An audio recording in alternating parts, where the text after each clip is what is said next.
ভোটের দিন সকাল থেকেই একটা অদ্ভুত উত্তেজনা ছড়িয়ে পড়েছিল সারা দেশে। কেউ জানতো না কি হতে যাচ্ছে, কিন্তু যারা রাজনীতির খেলা বোঝেন, যারা মানুষের চোখের ভাষা পড়তে পারেন, তারা সকাল থেকেই একটা অস্বাভাবিক চিত্র দেখতে শুরু করেছিলেন। সেই চিত্রটা ছিল দুই শিবিরের দুই বিপরীত মুখ। একদিকে ধানের শীষ প্রতীকে লড়ছেন বিএনপি, অন্যদিকে দাঁড়িপাল্লা প্রতীকে জামায়াতে ইসলামী। কিন্তু দুই দলের নেতাকর্মীদের চেহারায় যে পার্থক্য ফুটে উঠেছিল, সেটা কোনো সাধারণ পার্থক্য ছিল না। সেটা ছিল জয়ের প্রত্যাশা আর পরাজয়ের আশঙ্কার মধ্যে যে বিরাট ফারাক থাকে, সেই ফারাকের প্রকাশ। সকাল ৮টা বাজতে না বাজতেই রাজধানীর মিরপুরে মণিপুর উচ্চ বিদ্যালয় কেন্দ্রে উপস্থিত হয়েছিলেন জামায়াতে ইসলামের আমির ডাক্তার শফিকুর রহমান।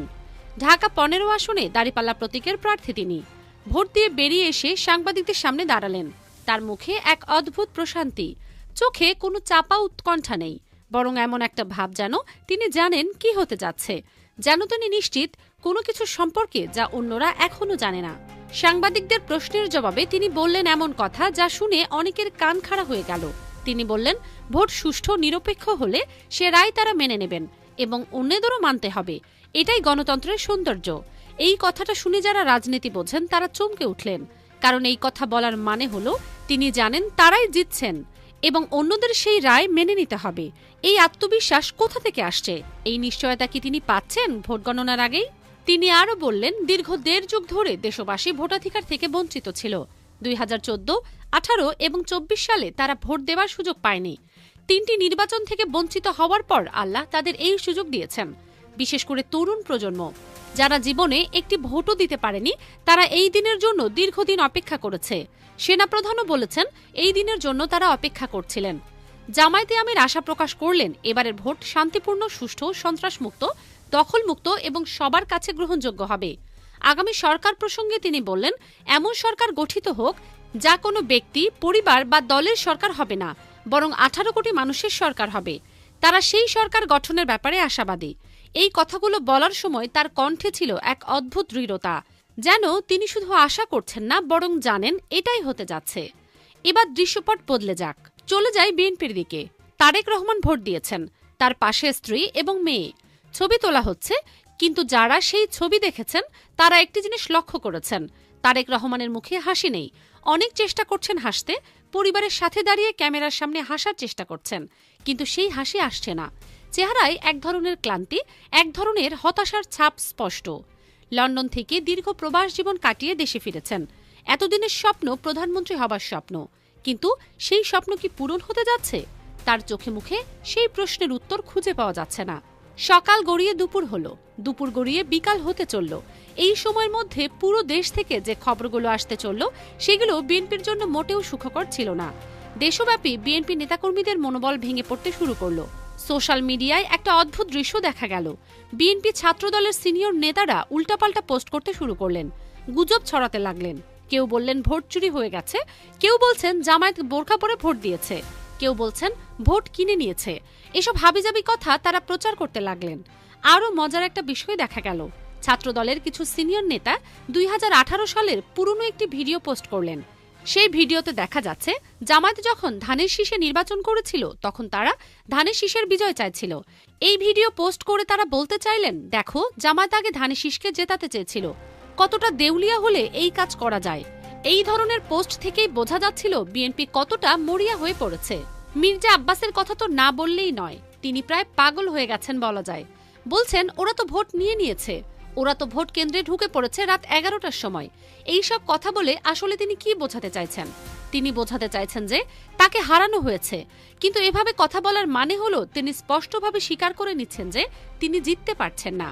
ইউনূস প্রশাসন তাদের পক্ষে চলে গেছে, এমন কথাও তিনি বলছেন। এদিকে মাঠে কি হচ্ছে সেটা একটু দেখা যাক। এমন খবর পাওয়া যাচ্ছে যে রীতিমতো চমকে দেবার মতো। ধানের শীষের লোকজন নিজেরাই কিছু ভোটারদেরকে অনুরোধ করে নিয়ে গেছে। তারা ভোটার স্লিপ দিয়েছে, রিকশায় করে কেন্দ্রে নিয়ে গেছে, কিন্তু সেই ভোটাররা ভোট দিয়ে এসেছে দাঁড়িপাল্লায়। এটা একটা অবিশ্বাস্য ঘটনা। বরিশালের একজনের কথা জানা গেছে, ধানের শীষের লোকজন তাকে নিয়ে গেছে ভোট কেন্দ্রে, কিন্তু তিনি ভোট দিয়েছেন হাত পাখায় না, দাঁড়িপাল্লায়। এটাই হচ্ছে নীরব বিপ্লব। এই নীরব বিপ্লবের কথা জামায়াত নেতৃত্ব জানতেন, এজন্যই তাদের মধ্যে এত আত্মবিশ্বাস ছিল। তারা জানতেন মানুষ ভেতরে ভেতরে কি ভাবছে। ধানের শীষের ব্যাচ পরে দাঁড়িপাল্লার ভোট দিয়ে আসার এই পলিসি অনেকেই নিয়েছেন। এটা সত্যি অভূতপূর্ব একটা বিষয়। জামায়াতের পূর্ণ প্রস্তুতি ছিল। বিএনপি যদি কেন্দ্র দখল করতে আসতো তাহলে সেটা প্রতিহত করার জন্য প্রস্তুতি তাদের ছিল। বিএনপিকে পেটানোর সক্ষমতাও তাদের ছিল। কিন্তু জামায়াত শেষ পর্যন্ত ভেবেছে মারামারি করার কোনো দরকার নেই, নীরবে বিপ্লব ঘটানোই ভালো। এজন্যই তারা শান্তিপূর্ণ পথ বেছে নিয়েছে। বিএনপি একটা চেষ্টা করেছিল, তারা নারী ভোটারদের ভয় দেখানোর চেষ্টা করেছিল, চেয়েছিল নারীরা যেন ভোট কেন্দ্রে না যায় এমন একটা পরিবেশ তৈরি করতে। কিন্তু সেনাবাহিনীর দৃঢ়তার কারণে সেই চেষ্টা ব্যর্থ হয়েছে। পরিস্থিতি পুরোটাই উৎসব মুখর থেকেছে। বিএনপি এখানে ভয় দেখাতে পারেনি। আর নারী ভোটের যে সমীকরণ, সেই সমীকরণেই জামাত বিপুল ভোটে এগিয়ে যাচ্ছে। এবার আসি আন্তর্জাতিক প্রেক্ষাপটে। এখানেও একটা চমকপ্রদ তথ্য সামনে এসেছে। ভারত গত 6 দিন আগে থেকেই স্পষ্ট হয়ে গেছে যে বাংলাদেশে জামায়াতে ইসলামী ক্ষমতায় আসবে। ভারত জামায়াতের সাথে কিভাবে কাজ করবে সেই পরিকল্পনা ভারতের থিঙ্ক ট্যাঙ্ক অলরেডি রেডি করে ফেলেছে। এটা একটা বিশাল খবর। ভারত এখানে নিশ্চিত হয়ে গেছে যে বাংলাদেশের জনগণ জামায়াতকে ক্ষমতায় আনবে। সেখানে আর কি বলার থাকে? যুক্তরাষ্ট্র জামায়াতকে চায়, এটা তো আগে থেকেই প্রমাণিত হয়ে গেছে। এখন প্রশ্ন হলো তারেক রহমান কি করবেন। তিনি উপরে উপরে নেতা হিসেবে নেতাদের এবং কর্মীদের মনোভাব ধরে রাখার জন্য অনেক কিছুই বলবেন, কিন্তু তার মনে কামড় দিচ্ছে যে প্রধানমন্ত্রী হওয়াটা তার আর হলো না। এখন তার সামনে কয়েকটা অপশন। দেশে থেকে বিরোধী দলীয় নেতা হিসেবে কাজ করবেন, নাকি জামায়াতের অধীনে ডেপুটি প্রধানমন্ত্রী বা এরকম কোনো পদ নেবেন, নাকি আবার লন্ডনে চলে যাবেন। এই হিসাব এখন তাকে করতে হচ্ছে।